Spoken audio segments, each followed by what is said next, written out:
사무엘상 17장 50절에서 58절까지의 말씀입니다.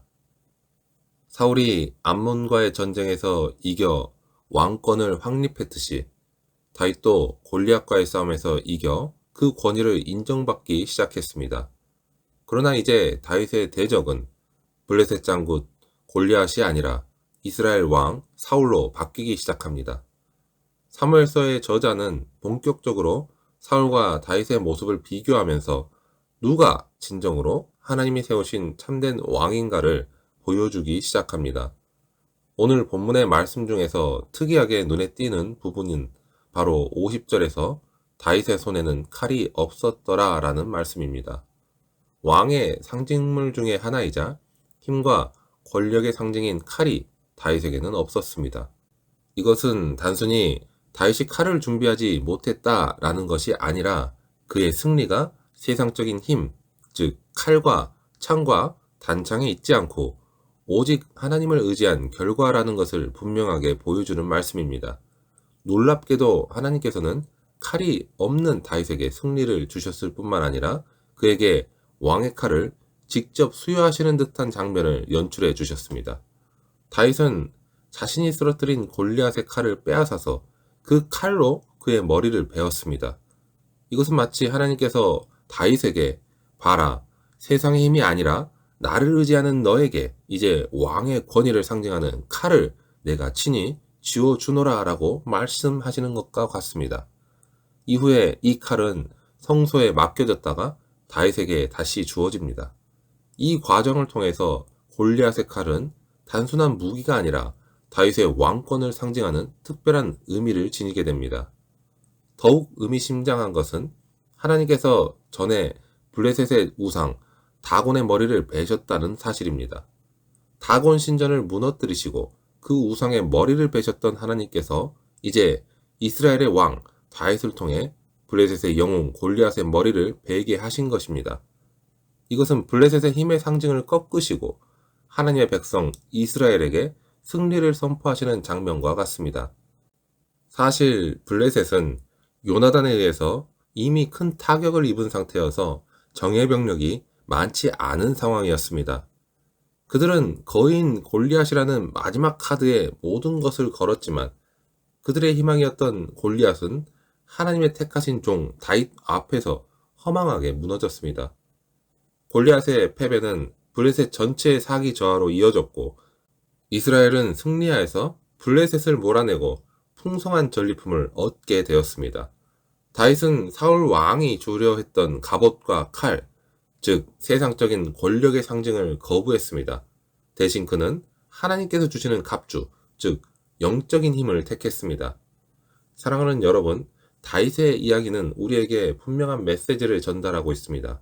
세상의 힘과 재물이 아니라 살아계신 하나님을 의뢰하는 자만이 세상을 이길 수 있으며 세상 사람들이 아닌 하나님께서 주시는 영광을 얻을 수 있다는 것입니다. 진정한 왕은 칼이 아니라, 즉 세상의 힘이 아니라 하나님을 의지함으로 승리하는 자입니다. 골리앗을 쓰러뜨린 다윗의 놀라운 승리 앞에서 사울 왕의 첫 번째 질문은 이 소년이 누구의 아들이냐였습니다. 55절에서 58절을 보면 반복해서 나오는 사울의 질문은 그가 승리의 본질인 하나님의 역사하심에는 관심이 없고 오직 다윗의 배경, 그의 껍데기에만 집중하고 있다는 것을 드러내고 있습니다. 사울은 이미 왕이 되었음에도 불구하고 불안과 시기심에 사로잡혀 있었습니다. 하나님을 의지하기보다는 자신의 왕권과 지위를 유지하는 데 급급했고 다윗이라는 새로운 영웅의 등장에 위협을 느꼈던 것입니다. 그는 다윗의 능력과 믿음을 보기보다 그의 출신 배경을 캐묻으면서 그의 잠재력을 깎아내리려 했습니다. 사랑하는 여러분, 사울의 모습은 우리에게 경고를 던지고 있습니다. 우리 역시도 사울처럼 껍데기에 집착하고 본질을 놓치는 오류를 범할 수 있습니다.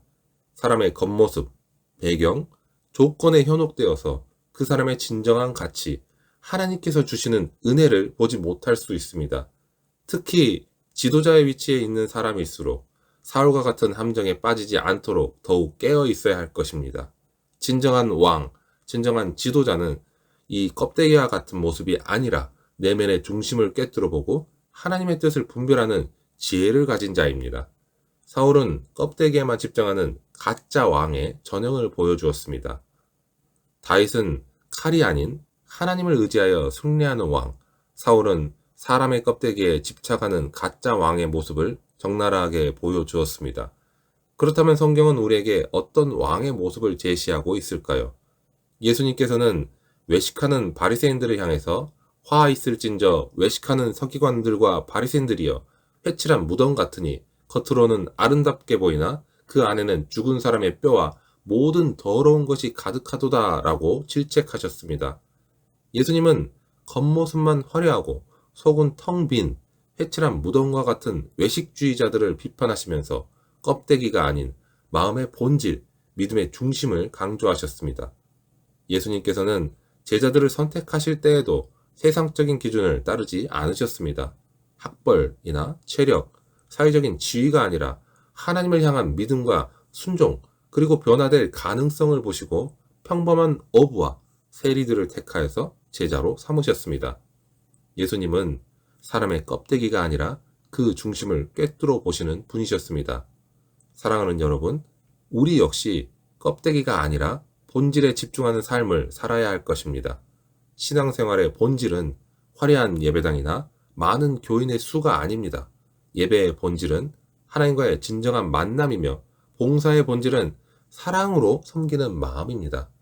믿음의 본질은 예수 그리스도를 구주로 영접하고 주님으로 따르는 삶입니다.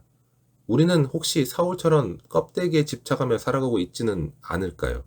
세상적인 성공이나 누군가의 칭찬이나 누군가의 인정에 목말라 하며 껍데기뿐인 신앙을 하고 있지는 않을까요? 예수님께서는 우리에게 껍데기가 아니라 마음의 중심을 하나님께 드리라고 말씀하십니다. 사랑하는 여러분, 누가 진정한 왕일까요? 다윗과 사울의 이야기는 우리에게 분명한 답을 제시하고 있습니다.